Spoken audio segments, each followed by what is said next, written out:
Bonjour et bienvenue à toi dans cette nouvelle vidéo en responsabilité civile. Aujourd'hui, nous allons nous concentrer ensemble sur la responsabilité du fait des choses. Pour ce faire, nous verrons dans un premier temps le fait d'une chose, puis la garde d'une chose, et enfin l'exonération du gardien de la chose. Cette vidéo et cette playlist est réalisée en partenariat avec la prépa Dalloz. La prépa Dalloz, c'est quoi? Eh bien tout simplement, c'est une prépa qui te prépare à l'examen du CRFPA, l'examen donc du barreau pour devenir avocat. Grâce à leurs 13 années d'expérience, la prépa Dalloz te propose une diversité de supports pédagogiques pour te suivre, mais également pour te préparer au mieux à l'examen du CRFPA. Et d'ailleurs, 95,5% des étudiants inscrits en 2020 à la prépa Dalloz ont obtenu le CRFPA. D'autre part, grâce à la prépa Dalloz, tu pourras compter sur un suivi personnalisé, des corrections personnalisées, mais également des rendez-vous en web class, en live. D'autre part, tu pourras compter sur les stages intensifs qui se déroulent tout simplement à Paris ou encore en ligne si tu ne peux pas te déplacer jusqu'à Paris. La prépa Dalloz a fait ses preuves et d'ailleurs, elle a 85% de recommandations sur les sessions 2020. Enfin, grâce au code promo CONSTANCE5, tu pourras bénéficier de moins 5% valable sur toutes les formations et cumulable avec les promotions en cours. Ce code promo est valable jusqu'au 31 décembre 2022. Alors si tu souhaites te préparer correctement au CRFPA, n'hésite pas à aller faire un tour sur le site internet de Prépa Dalloz en lien dans ma description. Surtout n'oublie pas de t'abonner à ma chaîne YouTube et c'est parti!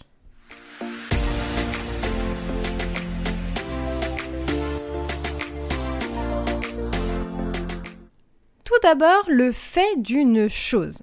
Dans un premier temps, il est important de définir ce qu'est une chose. Eh bien, le terme de chose n'est pas vraiment défini, c'est un terme qui est très vague, et ici on va faire à contrario finalement.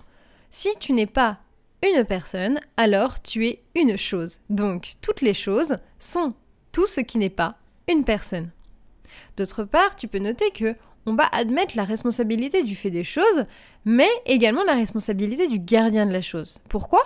Eh bien tout simplement parce qu'on ne peut pas mettre en cause une chose. C'est impossible. On ne peut pas engager la responsabilité d'une chose. Ainsi, on va engager la responsabilité du gardien de cette chose. Attention à ne pas confondre gardien et propriétaire. Alors, il existe deux présomptions. Il y a la présomption des choses actives. Ici, ça va être une présomption simple. La chose active, eh bien tout simplement, c'est un animal ou encore une tondeuse. Eh bien ici, on va présumer que la chose était donc une chose active. Ensuite, on va avoir les choses inertes. Ici, on va dire que finalement, la chose a joué un rôle passif, comme par exemple une horloge, ou encore tout simplement une tasse de café. Eh bien ici, la victime devra donc prouver que la chose avait un positionnement anormal, ou encore qu'elle était en mauvais état pour pouvoir engager la responsabilité du gardien de cette chose. Cette information est très importante, notamment si tu es en cas pratique. Il va bien falloir que tu conseilles au mieux ton client pour savoir qui doit prouver quoi. Ensuite, la garde de la chose. Ici, c'est l'arrêt Franck qu'il va falloir que tu retiennes, d'accord? En ce qui concerne le gardien, dans ton esprit, ça doit faire tilt avec l'arrêt Franck de 1941. Pourquoi? Eh bien tout simplement parce que l'arrêt Franck va venir poser une définition de la notion de garde, ce qui est forcément très important. Ici, la personne qui a l'usage, la direction et le contrôle, les trois éléments, alors pourra avoir la qualification de gardien. Alors ici, tu peux très bien comprendre qu'un voleur de voiture, lors d'un accident, sera donc responsable et non pas le propriétaire de la voiture. En effet, le voleur de cette voiture avait en sa possession l'usage, la direction, mais également le contrôle de la voiture. D'autre part, il faut que tu notes qu'on va venir poser une présomption entre le gardien et le propriétaire de la chose. C'est-à-dire qu'on va présumer que la personne qui était au volant de la voiture est le propriétaire de la voiture. Toutefois, il suffit simplement de renverser cette présomption simple en prouvant qu'effectivement, le gardien, au moment de l'accident, n'était pas le propriétaire de la voiture. Ensuite, il y a la question du transfert de la garde. Comment est-ce que finalement on va pouvoir transférer la garde complète d'une chose pour éviter que le propriétaire n'engage sa responsabilité en cas de problème? Eh bien ici, on va admettre que si le pouvoir du propriétaire est transféré de façon plénière à une tierce personne, eh bien on va pouvoir engager la responsabilité exclusivement de cette tierce personne. Toutefois, si jamais le pouvoir de propriété n'a pas été transféré de façon plénière, alors le propriétaire restera responsable de la chose, et ce même s'il n'avait pas l'usage ou encore la direction ou encore le contrôle de la chose. Enfin, tu peux noter que le cas de discernement peut être assez important ici. En effet, un enfant, même sans discernement, restera responsable de son agissement.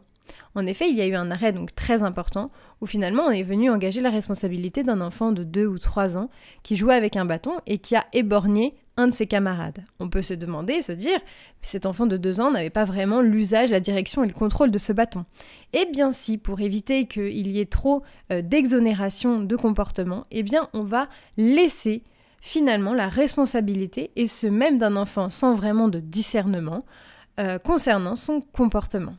Enfin, tu peux noter que le gardien est unitaire. Il n'existe qu'un seul et même gardien sur une chose.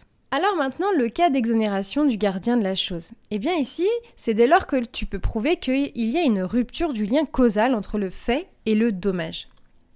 Alors ici, c'est forcément le cas de force majeure ou encore la faute de la victime qui peuvent entraîner l'exonération du gardien. Attention toutefois, le cas de force majeure est très peu qualifié par les juges.